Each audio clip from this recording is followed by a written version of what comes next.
one of the hot topics, or it seems to be a pressing topic lately, because I know that there's been a big upheaval with the NAR and this mortgage interest deduction, and whether that should be one of the things that goes on the chopping block when they're trying to balance this budget.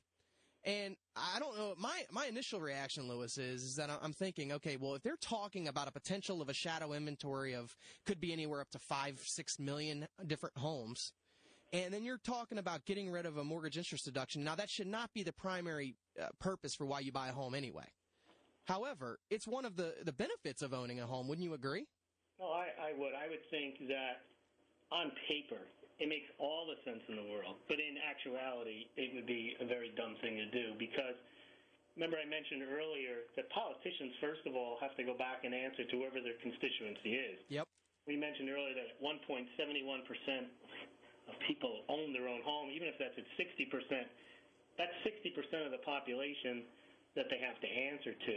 So there's probably a tremendous number of other places where cuts can take place. Now, the reason that the interest rate deduction is attractive is it's not really a tax hike.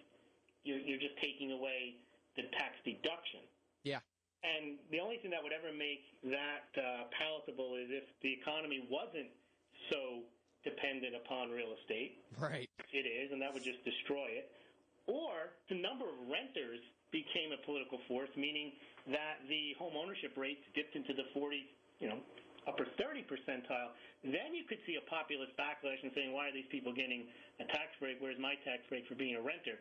But in the current circumstance, with home ownership being where it is, where there's other programs that can be cut, and given our reliance on the real estate market, and it impacts the fabric of society, too, because this would put a lot of people over the edge. Absolutely. And also, the other thing that could hurt real estate when they talk about not only getting rid of the interest rate deduction is many local areas are raising property taxes. Yeah, I read that article. So if you raise property taxes and then you can't deduct the amount that you pay, that kind of drives the stake through the heart of home ownership. I mean, home ownership is, putting aside the economic reasons, is desirable just from a social level. Yeah. And if you start to mess with it, and it would have unintended consequences that you could foresee and not foresee. Well, it's bad timing too. I mean, yeah, there's never a good time to do that. Just like there was never a good time to reform Social Security. Right. This one probably, if they ever did it, the only prudent way to do it would be A, they were slashing everything else. Yep.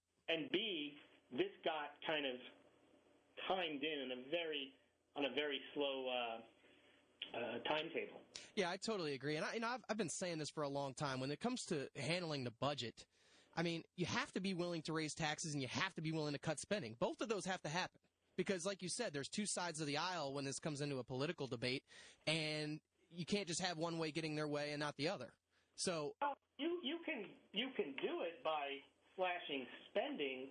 The problem I have with raising taxes is I look at it and I say, well, what are the people getting for their taxes, and are they receiving value? If they are, and we want to keep those programs and we want to keep the services we're getting, then by all means we'd have to pay for them. We'd have to raise taxes. Right. But I think a lot of where the money goes, where the taxes have to be raised, is to cover waste.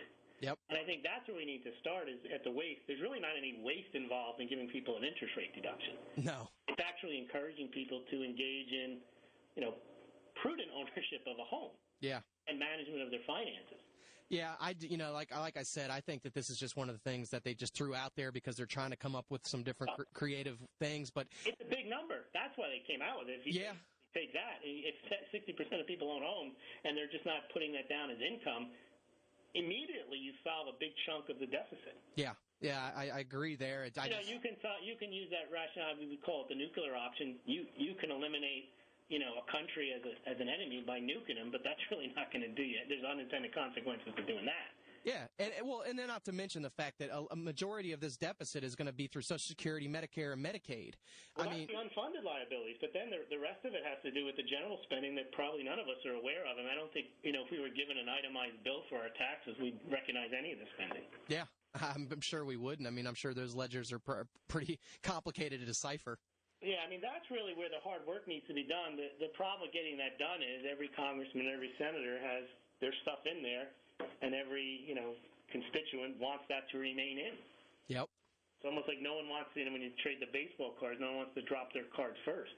Yeah, I totally agree. Well, I think interest rate deduction really should be a non-starter because that would create so many issues that it wouldn't just cut spending. It would create a lot of ancillary issues. Yep.